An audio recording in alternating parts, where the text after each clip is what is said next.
They perceived him as merely another traveler, someone they could easily intimidate. His quiet demeanor was mistaken for vulnerability. However, when the Flight 402 crew compelled Isaiah Sterling to disembark due to alleged security concerns, they committed the costliest error ever in air travel. They failed to ascertain his identity or his connections. What they certainly hadn't anticipated was a single phone call that would not only halt the aircraft, but also lead to the airline's financial ruin. More than a tale of prejudice, this serves as a prime example of karmic retribution. Prepare yourself. The recirculated atmosphere within Horizon Air Flight 99's cabin, bound for London, was already oppressive, carrying a subtle scent of old coffee and disinfectant. Isaiah Sterling straightened the sleeves of his custom-made charcoal suit, gazing through the window from seat 1A.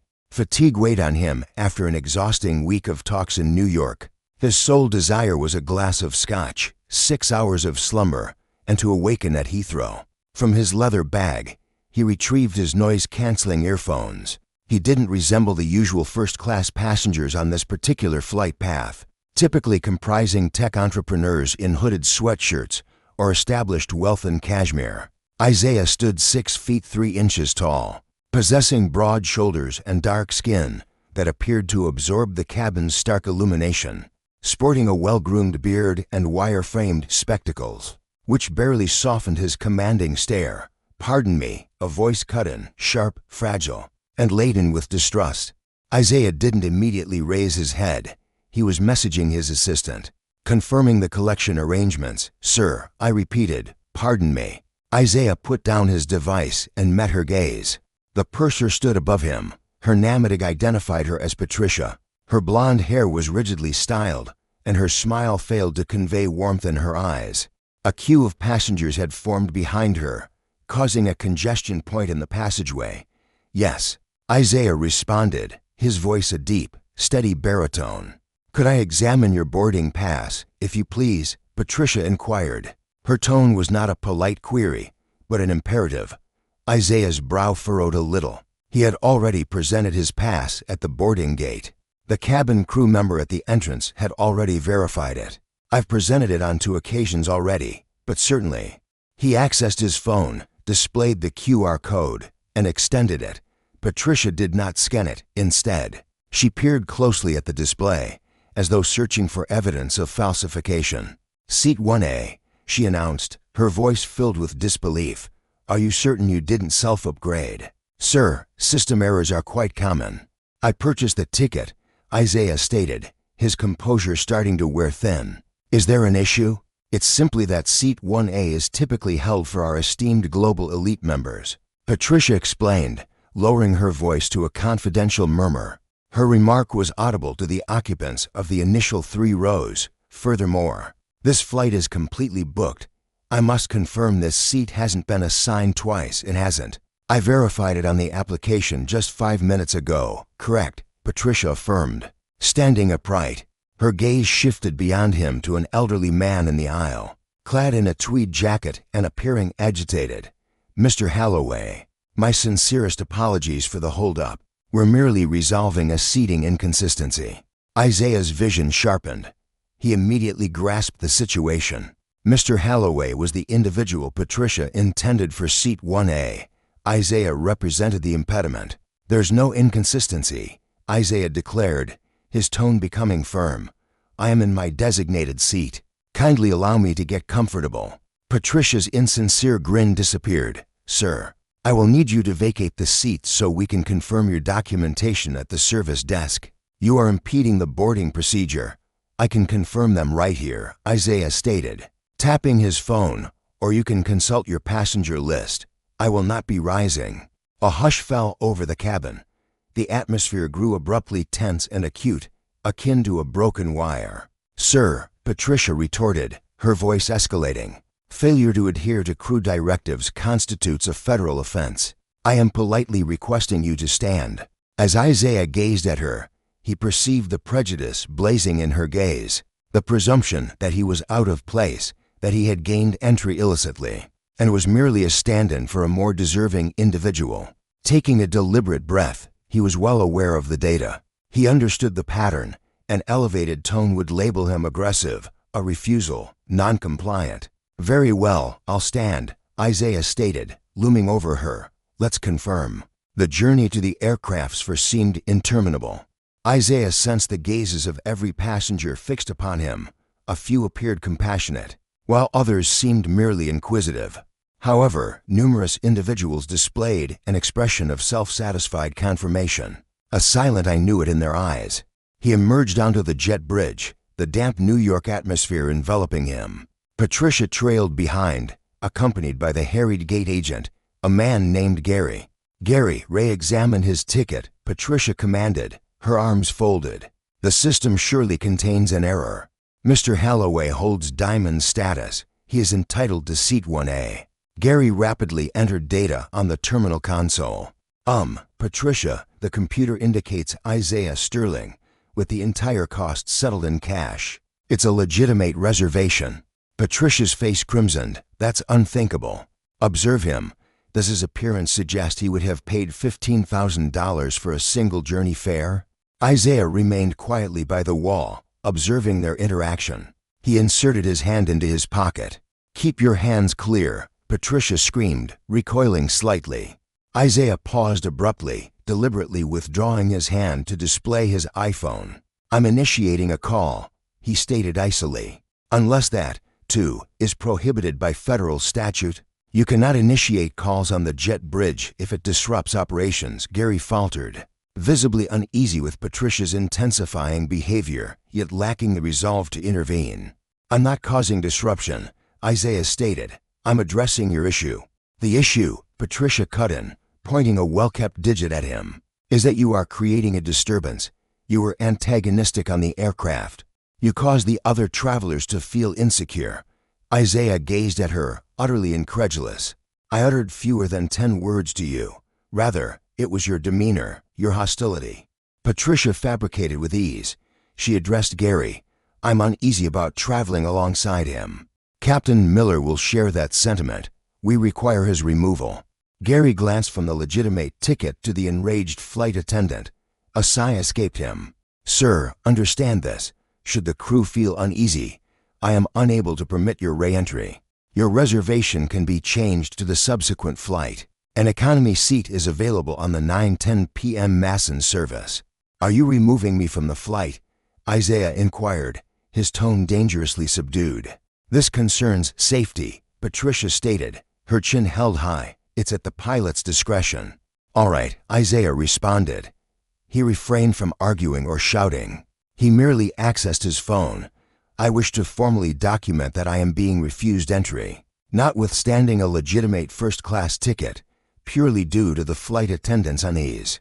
"Document anything you desire. Just retrieve your luggage," Patricia sneered, pivoting towards the aircraft. "Mr. Holloway awaits." Isaiah observed her vanishing into the plane's body. He gazed at Gary, saying, "You are committing an error." Gary replied, "I'm simply performing my duties, sir."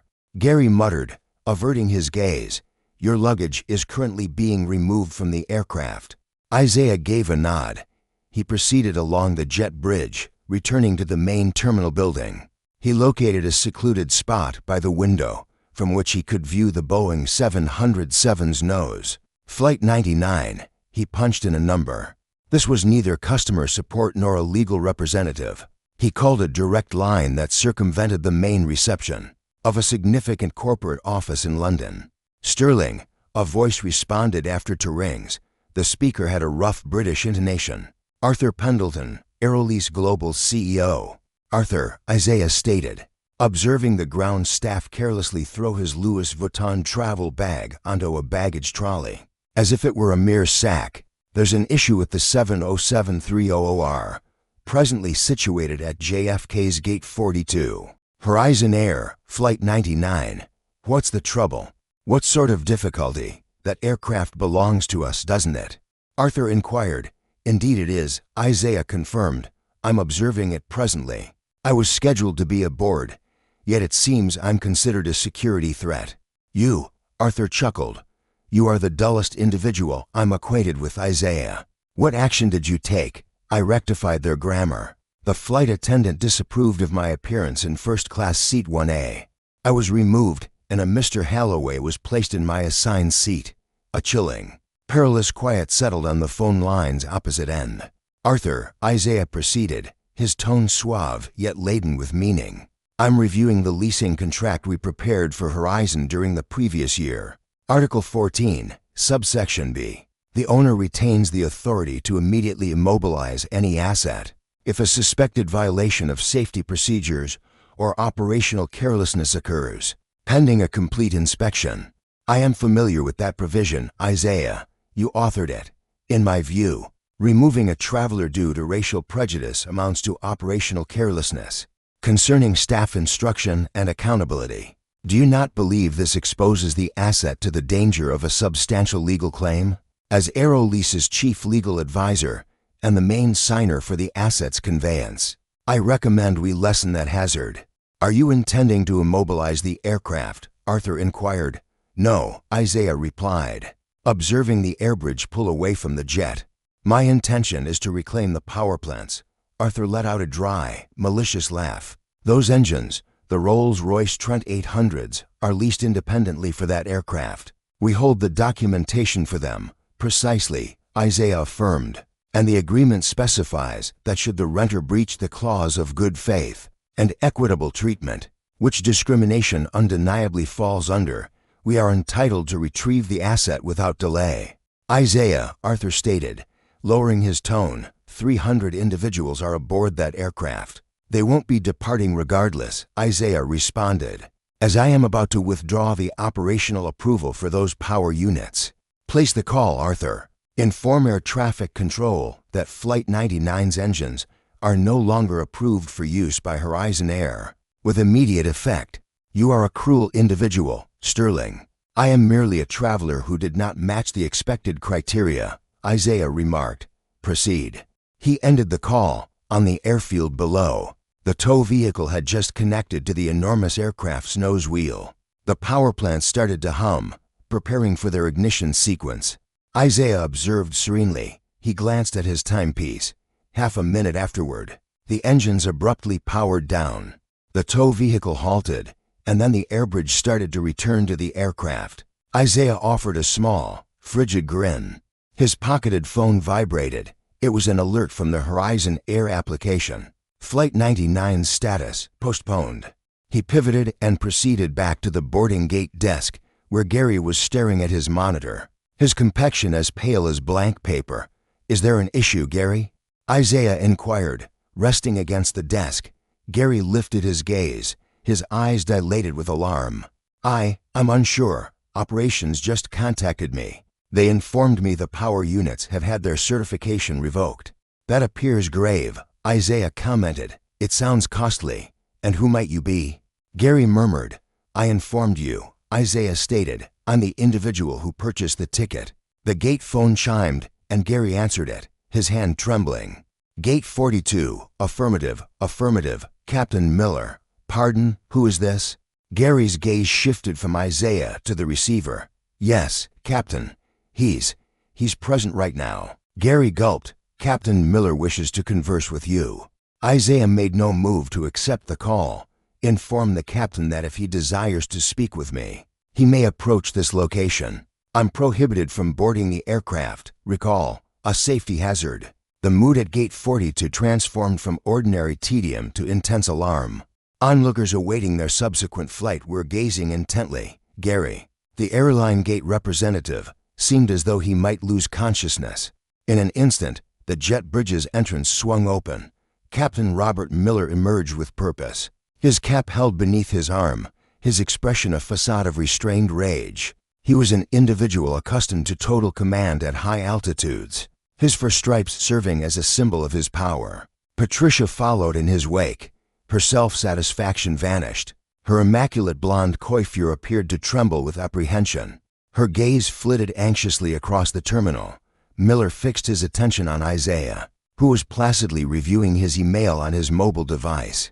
"You," Miller bellowed, halting mere feet from Isaiah. "Is this escapade you're doing?" Isaiah raised his head, deliberately slipping his phone back into his pocket.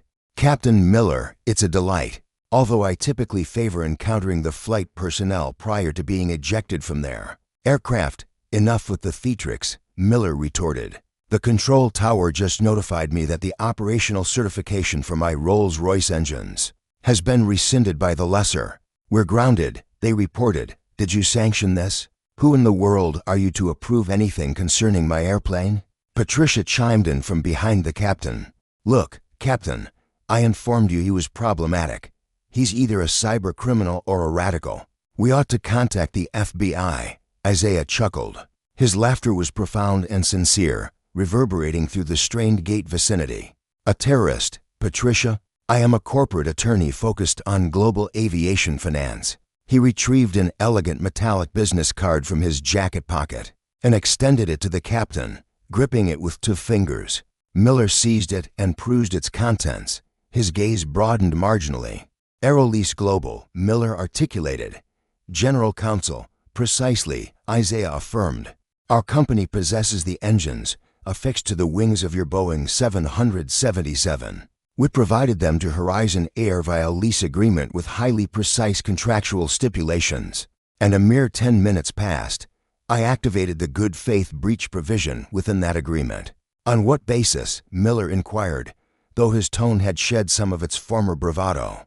Based on the fact that your purser, Isaiah indicated nonchalantly toward Patricia, who seemed on the verge of nausea, engaged in racial profiling against a senior executive of the leasing firm, publicly shamed him, and arranged for his removal from the plane without justification, all to allocate his seat to a favored white passenger. This constitutes an enormous liability concern for our organization. Should Horizon Air prove incapable of educating its personnel to adhere to federal anti-discrimination statutes, we are unable to entrust you with our holdings. Captain Miller deliberately rotated to face Patricia. The rage etched on his countenance had found a new focus. Patricia, you informed me he was confrontational and hostile, and that he declined to present his boarding pass. His manner of speaking, Captain, it was his manner, Patricia faltered, her hands trembling. Mr. Halloway was clearly being made uneasy by him. I presented my pass to her on 2 separate occasions, Isaiah interjected calmly, adding that the complete exchange, from the instant she came up to me, is captured on my phone's voice memo application. Captain, would you care to listen? It's possible to broadcast it directly through the gate's public address system. Patricia let out a noticeable gasp. Captain Miller's complexion paled. He had a precise understanding of how that audio would sound. He fully grasped the impending public relations disaster. Mr. Sterling, Captain Miller uttered, his voice transitioning from authoritative to appeasing. Clearly, a miscommunication has occurred, a significant error in judgment by my team. Captain, it wasn't an error in judgment, it was the implementation of policy. Patricia's directive, Isaiah stated frigidly. There are 300 individuals aboard that aircraft. Sweltering on the runway, they need to catch their connecting flights. Kindly contact your CEO, recertify the engines, and allow us to depart. We can address this matter civilly upon our arrival in London. Isaiah indicated no with a shake of his head. I doubt that will happen. What is it you desire? Miller implored, with the balance of power entirely reversed. Do you wish to reclaim seat 1A? I will personally relocate Halloway. I'll place him in the baggage compartment if necessary. I no longer desire seat 1A, Isaiah declared, gazing through the window at the enormous, powerless aircraft stationary outside. It's compromised. So what then? State your terms for us to take off. Isaiah glanced at his timepiece once more. My terms, Captain, the cost has just increased, as I am now contending not merely with a prejudiced flight attendant, but with an airline that enabled her actions. You have a 5-minute window before I contact the FAA to lodge an official grievance regarding operational oversight, and you truly wouldn't want me to initiate that communication. Miller directed his gaze at Gary, the agent at the gate. Connect me with corporate immediately. Summon Walter Crooks, a quarter of an hour subsequently. The predicament had intensified from a mere terminal occurrence to a full-blown corporate emergency. Isaiah occupied one of the lounge chairs, his legs casually crossed, appearing composed. Captain Miller, meanwhile, was striding back and forth in agitation. Patricia sat perched on a high chair behind the service desk, weeping quietly into a facial tissue. Gary lifted the gate telephone, his hand visibly shaking. "Captain, it's Mr. Crooks calling from the main office. He's shouting." Miller seized the phone, paused to listen, flinched, and then extended it to Isaiah. "He wishes to speak with you." "That's our legal vice president." Isaiah accepted the call. He didn't immediately place it against his ear. Instead, he allowed the caller to vent for several moments. "What is the meaning of this? Disrupting flight operations constitutes a federal offense. Are you listening? I'm going to ensure your arrest. Who do you imagine yourself to be, extorting my airline?" Isaiah then raised the phone to his ear. "Mr. Crooks, Walter, it's pleasant to hear your voice once more. We encountered each other at last year's Farnborough Air Show, if I recall correctly. During the champagne gathering, a shocked quiet fell on the other line. The bravado quickly vanished. Sterling, Isaiah Sterling of Airline." Walter Crooks' tone abruptly became wary. "Indeed, that's me. Isaiah, what exactly is happening?" "Miller reports you've halted Flight 99. Do you comprehend the financial impact this is having on us? Every minute, just the Heathrow slot fees. I'm fully aware of the expense, Walter. I drafted the lease contracts that define your operational expenditures.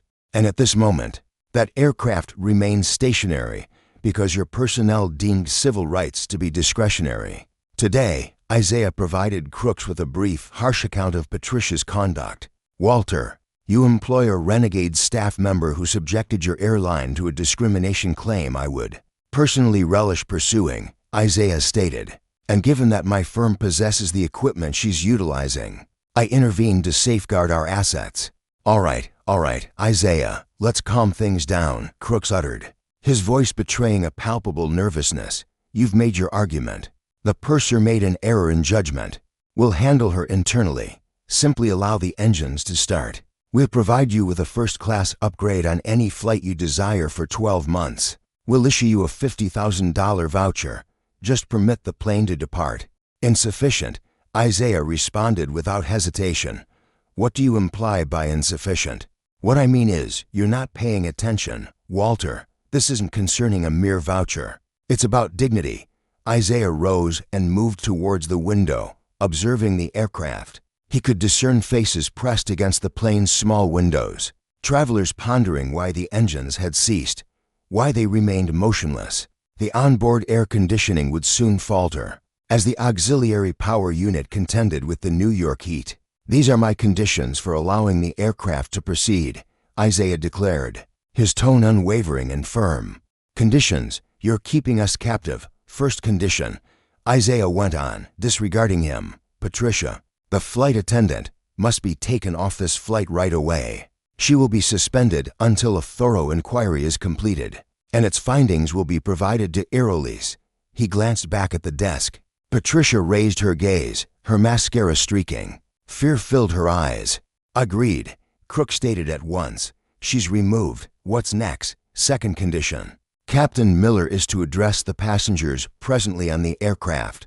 He'll clarify that the holdup resulted from a staffing problem concerning crew misbehavior, linked to anti-discrimination policies, and he'll express regret for the disruption. You expect him to acknowledge fault via the public address system. Have you lost your mind? Our insurance providers will be furious." Crook yelled, "That's the second condition. Walter, accept it or reject it." A lengthy quiet ensued. Isaiah could perceive Crook's labored breathing. "All right," Crook grumbled. "Very well, he'll offer a general apology." "Third condition," Isaiah stated, propping himself against the window. "I demand Mr. Holloway be moved from seat 1A and returned to his initially designated seat. Furthermore, I insist that seat 1A stays unoccupied for the entire journey to London." "How come?" Crook inquired, perplexed. As a point of emphasis, Isaiah explained, "A reminder that you cannot simply replace individuals because they don't align with your preferred appearance. That particular seat belongs to me. I purchased it, and if I'm not occupying it, no one will. Understood? All right, we'll relocate Holloway. Is that all? May we depart now? Just one final matter. Walter, Isaiah uttered, revealing the most significant demand so far. What's next? Horizon Air presently rents 40 Deplanes from Airline Global and its associated companies. That constitutes roughly 60% of your long-distance fleet. Indeed, I'm aware of the figures, Isaiah. By 9 a.m. GMT tomorrow, my London-based team will commence a comprehensive compliance review. For each of those leasing contracts, we intend to scrutinize every maintenance record, every crew instruction credential, and every safety procedure document from the past half-decade. Should we discover even a minor typographical error, we will also ground that aircraft. Isaiah, stop. You're unable to. That would severely damage us. That amounts to a declaration of hostilities. You initiated conflict when your staff member handled me, as if I were an offender before 100 individuals. Walter, you have until 9 a.m. tomorrow to persuade me that Horizon Air is an enterprise deserving of our collaboration. I recommend you begin composing a highly persuasive electronic message to my Chief Executive Officer, Arthur Pendleton. Isaiah ended the call. He faced Captain Miller, who was gazing at him with a blend of animosity and admiration. Your superior agreed to the conditions. Isaiah stated softly, remove Patricia from this aircraft. Have Holloway vacate my seat. Deliver your statement, and then you may proceed to London. Captain Miller gulped, gave a rigid nod, and faced his crying flight attendant. Patricia, retrieve your luggage. Your time here is over, as Patricia tottered off the jet bridge, weeping inconsolably. Isaiah experienced no gratification, merely a firm, unyielding determination. He understood the aircraft would eventually depart, yet the true upheaval for Horizon Air was only commencing. They had provoked the incorrect traveler, and retribution was poised to strike them with the power of a Category 5 hurricane. Isaiah did not board Flight 99. He had no desire to spend 7 hours confined in a metal cylinder with an antagonistic flight crew and fellow passengers who had just observed a hostage negotiation. Instead, he rode in a town car to the St. Regis in Manhattan, requested a room service steak, and bided his time. His wait was brief, as he sliced into his filet mignon. The internet was fiercely criticizing a passenger occupying seat 2A. A young woman, a teenager with 3 million TikTok followers, had recorded the complete aftermath. The footage bore the title, "The Captain Just Apologized for Racism. Half Horizon Air haha fail."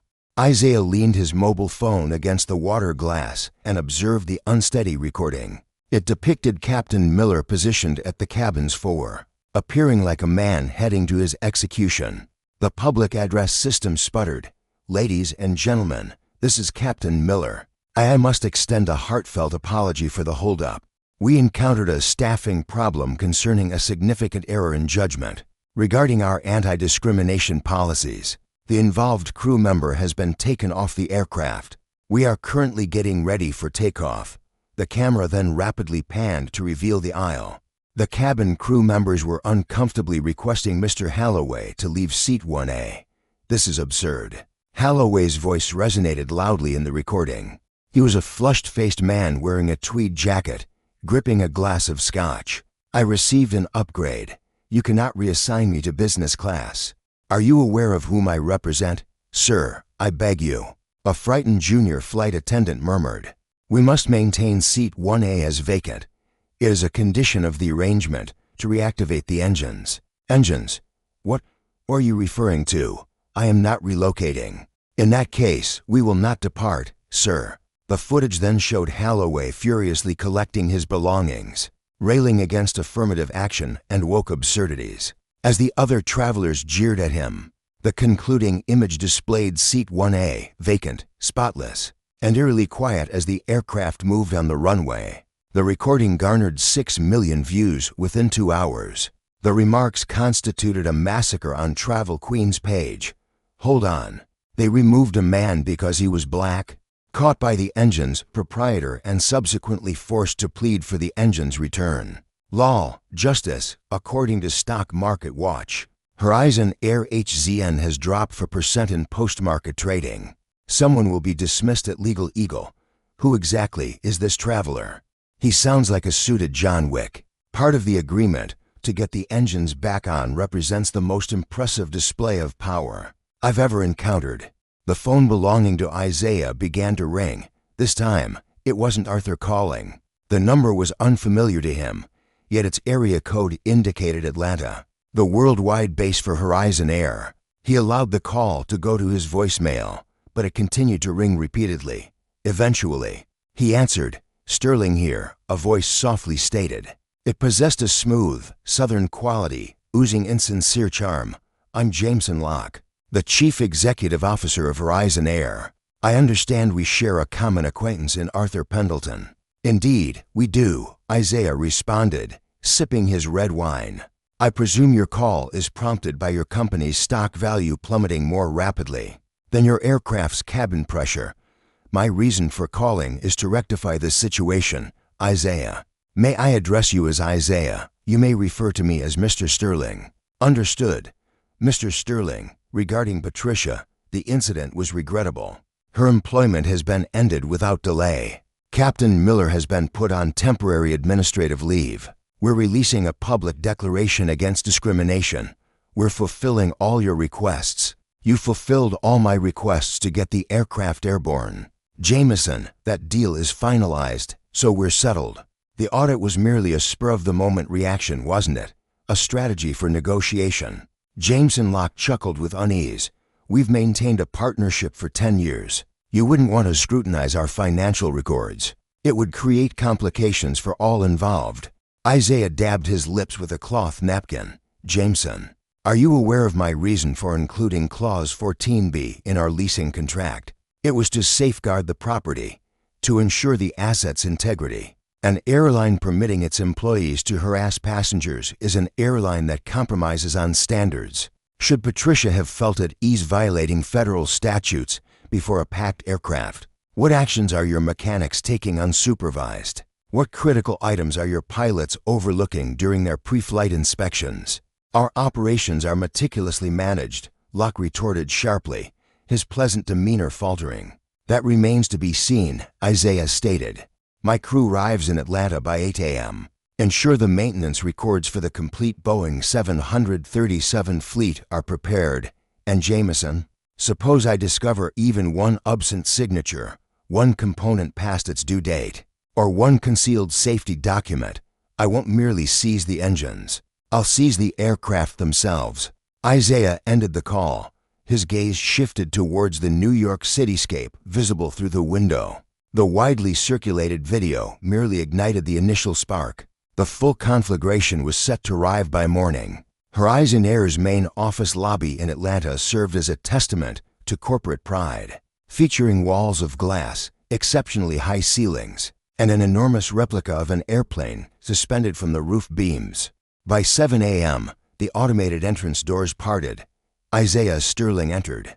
On either side of him stood a dozen individuals, both men and women, dressed in dark business attire, each pulling wheeled briefcases. They bore no resemblance to legal professionals. Rather, they appeared to be enforcers. This group was known as the Reaper Team, Aerolease's specialized compliance division. Its members included ex-NTSB investigators, expert forensic accountants, and veteran mechanics capable of identifying a stress fracture from a distance of 10 yards. A visibly agitated receptionist rose from her seat. "How may I assist you?" "Our purpose here is for the audit," Isaiah declared, maintaining his pace. "Inform Mr. Locke that our work will commence in Records Room B." Walter Crooks, the Vice President of Legal Affairs, hurried along the corridor, appearing as though he hadn't rested for an entire day. His necktie was askew, and a scent of old coffee emanated from him. "Isaiah, you've truly arrived," Walter gasped, obstructing the route to the lifts. "Jameson is enraged. You cannot simply invade this place accompanied by a whole squad." "Walter, review the agreement. Section 19 grants the right to instant scrutiny following a betrayal of confidence. No prior arrangement is required." Isaiah gestured to his crew. "Begin operations. Team A handles maintenance. Team B manages HR and staff development. Team C oversees finance. Human resources." Walter stammered while the group advanced beyond him. "What's the reason for HR?" Isaiah paused, turning his gaze to Walter. My aim is to ascertain if Patricia had any previous grievances. I need to determine if you were aware of her being a risk and still permitted her to operate flights." Walter's face lost all color. The subsequent 6 hours proved devastating. The Reaper squad meticulously scoured Horizon Air's physical archives and digital systems with hurricane-like intensity. Their objective wasn't to uncover minor errors. Instead, they sought pervasive corruption. By 2 p.m., Isaiah occupied a conference room. He had taken control of the table, which was laden with documents. Sarah, the principal auditor for human resources, entered. Her expression conveyed strong distaste. "You were correct," she stated, placing a substantial folder onto the table. "Patricia Vance has been employed by the airline for a decade and a half. There are 22 official grievances lodged against her." Isaiah proceeded to open the document. 22 instances of racial bias, hostile behavior, and worsening disputes are all documented within. 3 years prior, she attempted to remove a Hispanic family from a Miami-bound flight, believing their infant was excessively noisy. The pilot intervened then, and the incident was suppressed by management. Sarah pointed out that each entry in the file consistently indicated employee received guidance, with no disciplinary suspension or further training. She remained immune due to her brother-in-law holding the position of vice president of operations. Isaiah's gaze hardened. Favoritism shielding prejudice constitutes a significant violation of the corporate governance provision. At that moment, Marcus, the chief technical auditor, rushed into the chamber. His expression was even more somber than Sarah's. "Isaiah, a more substantial issue has arisen," Marcus stated. "We are currently reviewing the upkeep records for the 737 MAX fleet, specifically those aircraft Horizon leases from our company." "What's the matter?" "They're manipulating the operational cycles," Marcus revealed. "They are recording flight cycles, encompassing takeoffs and landings, as training time to circumvent compulsory engine servicing. They are prolonging the operational lifespan of the landing gear past its lawful limit to reduce expenses on new parts." Isaiah rose deliberately. This situation transcended a mere seating dispute. It concerned public safety. This amounted to criminal deception. "How many aircraft?" Isaiah inquired. 12, Marcus responded. "A dozen planes are presently operating with landing gear past its legal expiration date, in violation of both our agreement and FAA rules." Isaiah lifted the conference room telephone and proceeded to dial the FAA's regional field office number. Walter Crooks burst into the chamber, drenched in sweat. "What have you discovered? Why are you using the phone?" Isaiah inquired, his tone eerily composed. "I am contacting the FAA to request an urgent grounding directive for a dozen of your planes. You are fabricating maintenance logs." No, you mustn't," Walter shrieked, lunging for the device that would financially ruin them. "Are you aware of the impact grounding 12 aircraft has on a flight schedule?" Isaiah forcefully struck the table with his hand, halting Walter instantly.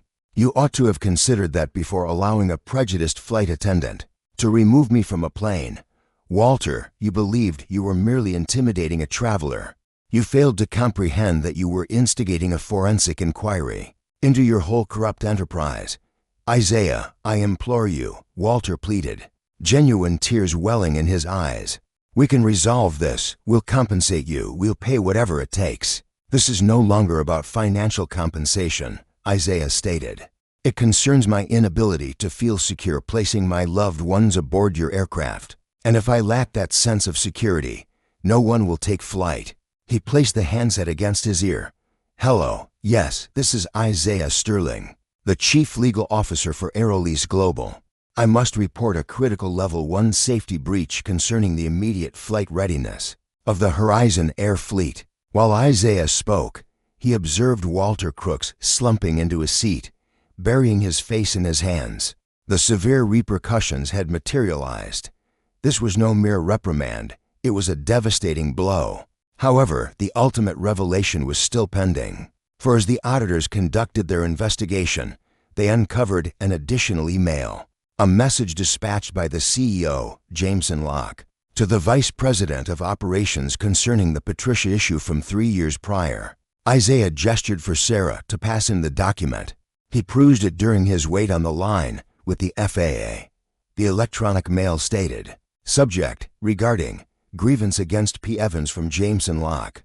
Content, simply resolve it. She is kin. Should the travelers disapprove, inform them they are free to leave." Isaiah smirked. It was the grin of a hunter who had just trapped its quarry. "Actually," Isaiah informed the FAA agent over the phone, "I possess further information to disclose.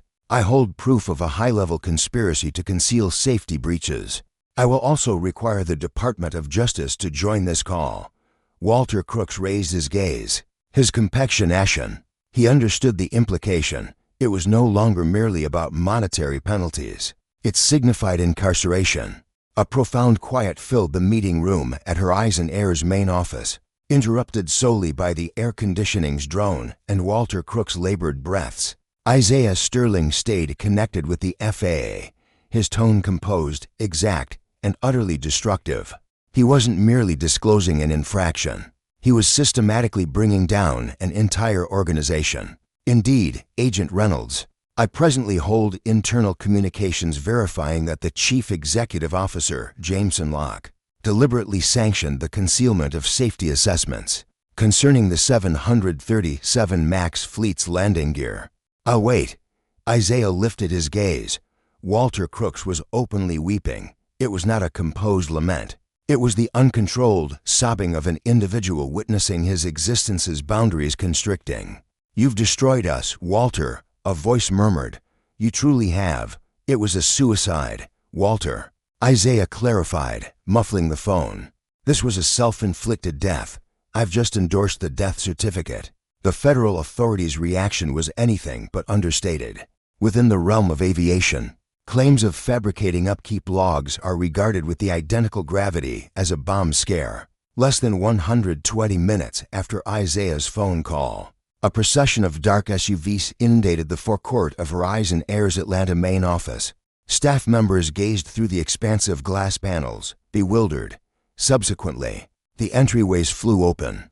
Not only was the FAA present, the FBI and the Department of Transportation's Inspector General's office were also there. They advanced in a tight formation, sporting jackets emblazoned with prominent yellow text. "Everybody, move away from your workstations," a senior agent roared, his voice reverberating across the polished marble entrance hall. "Keep your hands visible. We are executing a federal warrant." On the 40th level, Jameson Locke was destroying papers. The chief executive, recognized for his custom-tailored attire and appealing Southern accent, had become a frenzied, indistinct movement. He was inserting the Patricia documents, the internal grievances, the payments for silence, and the instructions to disregard safety measures into the shredder. His office door suddenly swung open. He lacked the opportunity to even pivot before being forced against his darkwood desk.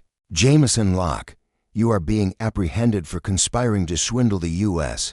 government, committing wire fraud, and breaching the Aviation Safety Act." They escorted him away in restraints, displaying him before the numerous staff members he had intimidated over many years. Locke noticed Isaiah near the lifts. Isaiah held his brief, appearing composed and undisturbed. "You are responsible for this," Locke shrieked, struggling against the officers. "You destroyed an inheritance for a single position, for just one wretched seat." Isaiah did not retort loudly. He repositioned his spectacles and uttered softly. Yet, in the office's shocked quiet, his words reached every ear. "The issue wasn't the position, Jameson. It was your hubris. You believed you were operating beyond legal bounds, but the force of gravity invariably prevails." The market collapsed the following day. The New York Stock Exchange commenced trading with a catastrophic downturn. Reports of the operation, the chief executive's apprehension, and the immobilization of a dozen planes had saturated the evening broadcasts. The widely shared footage of Seat 1A ignited the crisis, but the disclosure of the hazardous fleet fueled it. Horizon Air HZN began trading at $200. By 9 o'clock in the morning, its value had fallen to $18.50. Before midday, the SEC suspended trading because of extreme fluctuations. Lenders congregated like predators. The providers of fuel, who typically offered a month of credit, insisted on immediate payment for each unit of jet fuel upon delivery. The airfields required prompt settlement of their landing charges. However, the decisive strike originated from the aviators. Captain Robert Miller occupied a seat in the pilot's common room at JFK, observing the broadcast on the wall-mounted television, witnessing his CEO in restraints, and reviewing the report on the fabricated landing gear cycles.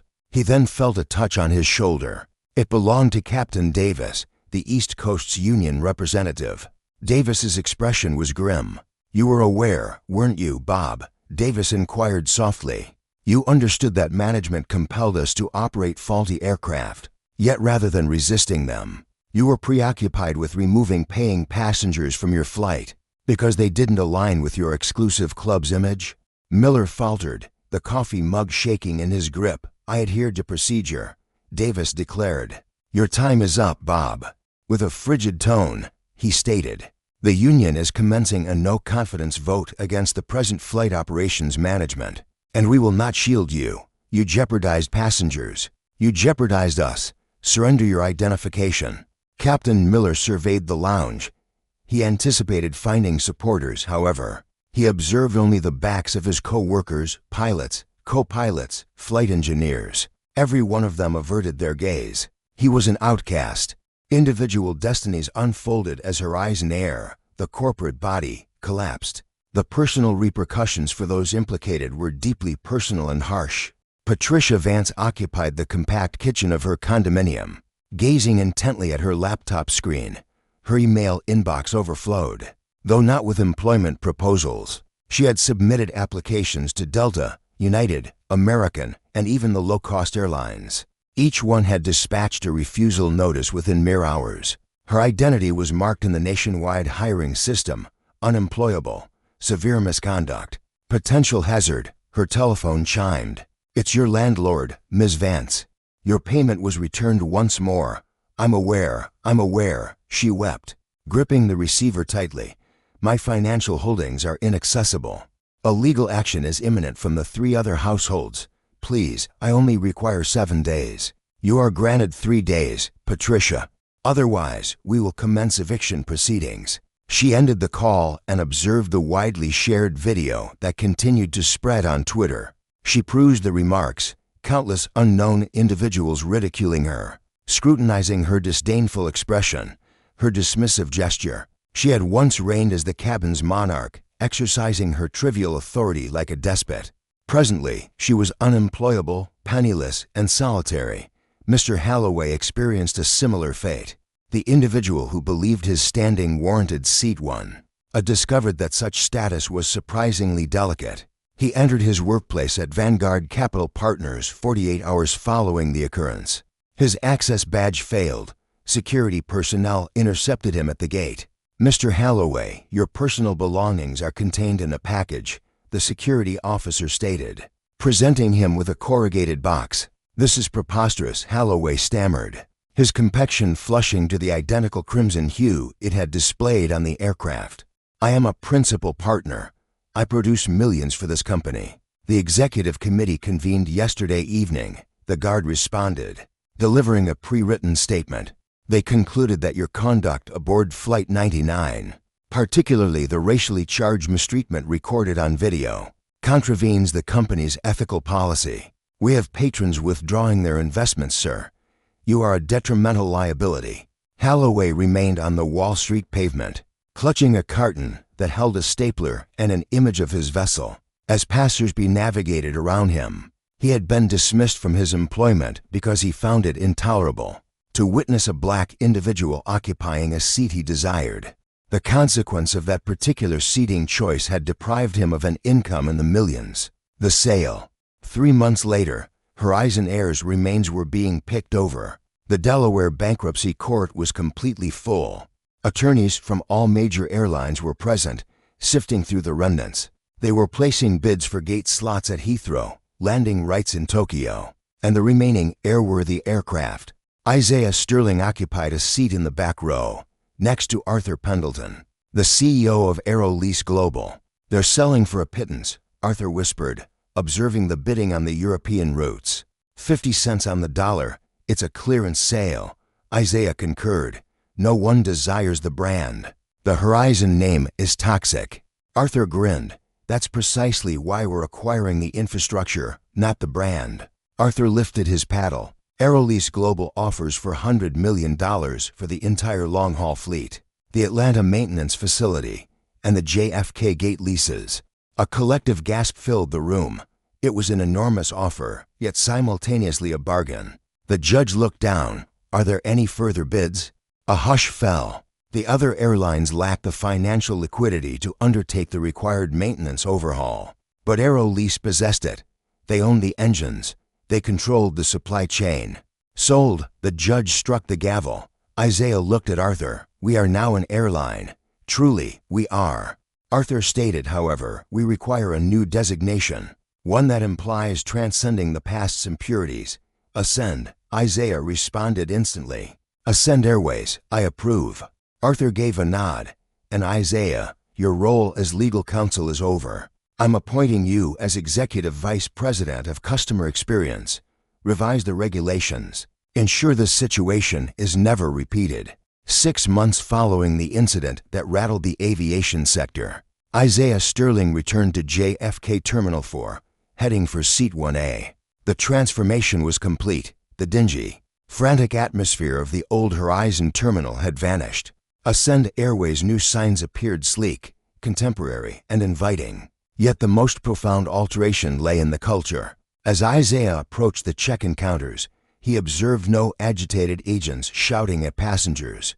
He witnessed employees operating with intention and composure. He saw a varied group of gate agents, porters, and security personnel collaborating seamlessly. He made his way to the first-class counter. The agent, a young woman named Chloe, raised her gaze. She recognized him instantly. Mr. Sterling, she uttered, her smile authentic. Welcome back. It's been quite some time. Indeed, Chloe. What changes have occurred? She replied, lowering her voice confidentially. Improved. We now enforce a strict zero-tolerance stance against discrimination, applicable to both passengers and staff. If you are impolite, you will not fly. If you are prejudiced, you will not be employed here. It's pleasant to arrive at work and not experience discomfort. She then printed his boarding pass. The boarding pass was made of thick, gold-edged paper. Seat 1A, she announced, sliding it across the counter. The flight crew anticipates your arrival. Isaiah accepted the pass. Its weight in his hand felt significant, representing a battle concluded successfully. He traversed the terminal, passing the gate where Gary, who had retained his employment by testifying truthfully, offered him a respectful nod. He proceeded along the jet bridge, the aroma of aviation fuel and potential filling the air. He boarded the aircraft. It was the identical Boeing 707, but its interior had been completely stripped and refitted. The confining gray was replaced by soothing blues and inviting wood tones. Standing at the entrance was the new purser, a man named David. Good morning, Mr. Sterling, David greeted, not requesting a boarding pass. As the man appeared entirely unsuspicious, he extended a hand on behalf of the entire crew. Welcome to Ascend. Thank you, David, Isaiah replied, then turned left, entering the first-class compartment. There it was, Seat 1A. For a brief moment, Isaiah hesitated.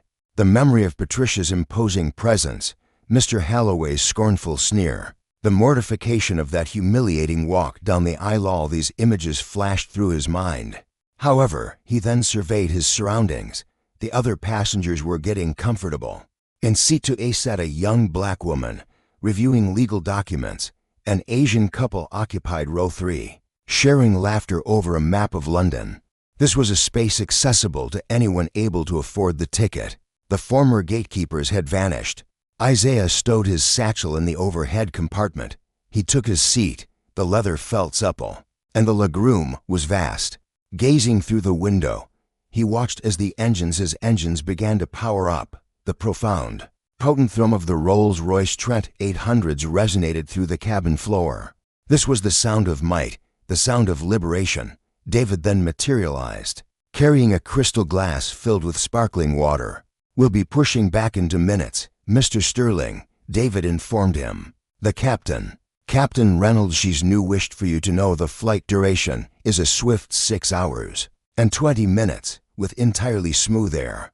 Thank you, David, Isaiah responded, taking a drink of the water. He retrieved his phone and dispatched a brief message to Arthur Pendleton, airborne. The asset is functioning flawlessly. While the aircraft proceeded towards the runway, Isaiah leaned back in his seat. He shut his eyes, contemplating the audit, the raid, the insolvency, the handcuffed, shouting CEO, and the prejudiced purser banned from aviation. He understood he wasn't merely occupying a seat. He was enthroned upon a creation forged from the debris of their bias. The aircraft thundered along the runway, accelerating rapidly. The nose ascended. The landing gear departed the earth. Isaiah Sterling was airborne, and this time, no one would succeed in grounding him. Isaiah Sterling not only achieved retribution, he fundamentally altered the regulations of air travel. He demonstrated that with truth, justice, and a touch of clever ingenuity on your side, even the most formidable adversaries can be overcome. The aggressors at Horizon Air believed themselves invulnerable, yet they overlooked a crucial detail: never assess a traveler based on their looks, for you might well be conversing with the individual who possesses your aircraft's power plants. Should this narrative of triumphant fairness have resonated with you, and if you wish to see more entitled individuals and unethical leaders receive their rightful comeuppance, please hit the like button without delay. This action assists the algorithm in discovering such narratives. Ensure you subscribe and activate notifications to be among the first to learn of next week's epic story. Furthermore, let me know in the comments section what your response would have been if you were seated in 1A. We can discuss this matter further. Thank you for tuning in, and have a safe flight.